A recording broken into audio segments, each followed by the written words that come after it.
America में होने वाले चुनाव के लिए प्रचार भी तेज है। राष्ट्रपति डोनाल्ड ट्रंप के समर्थन में टेक्सास में चल रही एक बोट परेड को मुश्किलों का सामना करना पड़ा। प्रचार अभियान में शामिल कई जहाज पानी में डूबने लगे।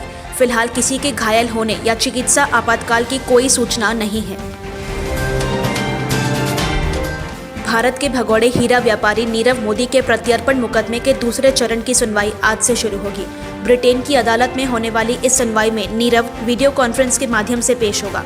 कोरोना वायरस के प्रतिबंधों को ध्यान में रखते हुए न्यायाधीश सैमुअल गुजी ने नीरव को वेंट्सवर्थ जेल के ही एक कमरे से वीडियो कॉन्फ्रेंस के माध्यम से पेश करने के निर्देश दिए हैं। यह सुनवाई 5 दिन तक चलने वाली है। बांग्लादेश की एक मस्जिद में लगी आग से अब तक 24 लोगों की मौत हो चुकी है। मरने वालों में एक 7 साल का बच्चा भी शामिल है। घटना में 20 लोग झुलस गए हैं। अग्निशमन विभाग के अधिकारियों का कहना है कि पाइपलाइन से लीक हुई गैस में एक हल्के से स्पार्क के बाद आग लग गई, जिसके बाद मस्जिद के ग्राउंड फ्लोर में लगे सभी एसी में धमाका हो गया और मिनटों में ही मस्जिद के ग्राउंड फ्लोर में आग लग गई। मोदी सरकार नई राष्ट्रीय शिक्षा नीति की घोषणा कर चुकी है। राष्ट्रीय शिक्षा नीति 2020 को लेकर एक ऑनलाइन सम्मेलन का आयोजन किया गया है। सम्मेलन में प्रधानमंत्री नरेंद्र मोदी और राष्ट्रपति रामनाथ कोविंद भी शामिल होने वाले हैं। नई शिक्षा नीति को लेकर पीएम नरेंद्र मोदी संबोधन देंगे। भारत जब कोरोना वायरस संकट जैसी महामारी से लड़ रहा है, ऐसे वक्त में सीमाओं पर चीन और पाकिस्तान मुश्किलों को बढ़ा रहे हैं। चीन के साथ मई से ही तनाव जारी है। इस सबके बीच सीमा पर तैनात बीएसएफ के जवान लगातार सतर्क हैं। बीएसएफ के डीजी राकेश अस्थाना का कहना है कि जब दोनों पड़ोसी हमारे लिए खतरा बन रहे हैं, तब बीएसएफ का काम काफी अहम है।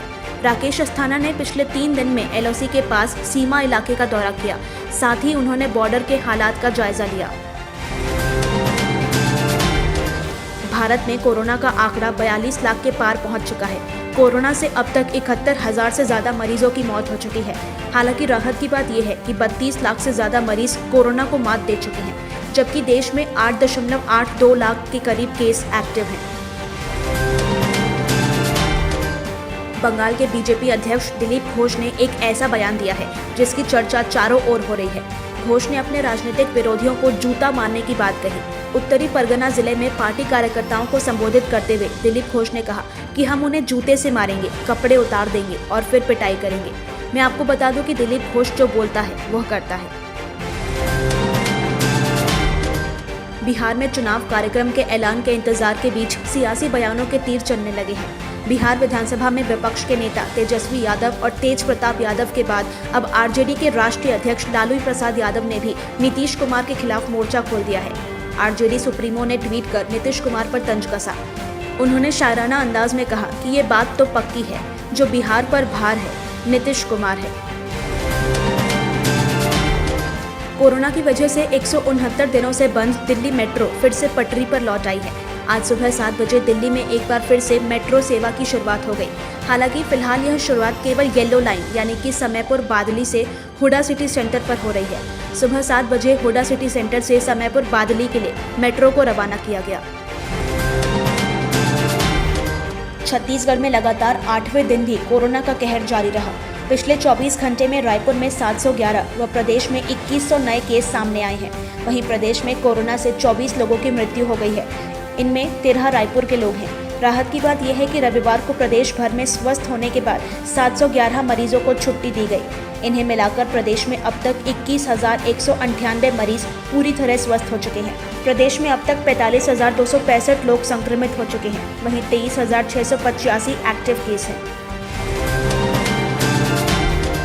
मुख्यमंत्री भूपेश बघेल ने वरिष्ठ मंत्रियों के साथ वीडियो कॉन्फ्रेंसिंग के माध्यम से प्रदेश के सभी कलेक्टर, एसपी, सीईओ, सीएमएचओ और आयुक्तों की बैठक लेकर कोरोना संक्रमण के हालात और इससे बचाव के लिए किए जा रहे उपायों की समीक्षा की। कोरोना संक्रमित मरीजों की बढ़ती संख्या को देखते हुए होम आइसोलेशन के लिए 3 BHK की अनिवार्यता खत्म कर दी गई है।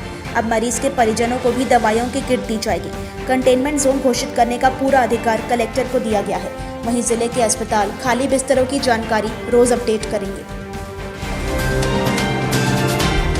सीएम भूपेश ने कलेक्टरों से कहा कि जिलों में मरीजों के बेहतर उपचार की व्यवस्था की जाए। इसके लिए वे चाहें तो निजी अस्पतालों की सेवाएं भी ले सकते हैं। सीएम ने निजी अस्पतालों के लिए निर्धारित दर को भी लागू करने के निर्देश दिए। उन्होंने कहा कि कोरोना से बचाव के लिए लगातार प्रचार प्रसार करें। अस्पताल में भर्ती मरीजों का मनोबल बढ़ाएं। चिकित्सक अस्पताल के वार्डों में नियमित राउंड लगाएं।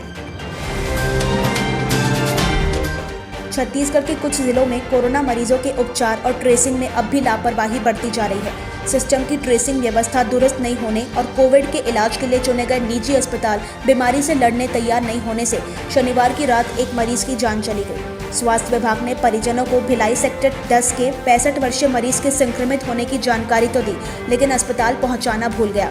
मरीज का ऑक्सीजन सैचुरेशन 97 से 84 पहुंच गया था, इसलिए निवेदन के बाद भी 3 निजी अस्पताल उन्हें भर्ती करने को राजी नहीं हुए।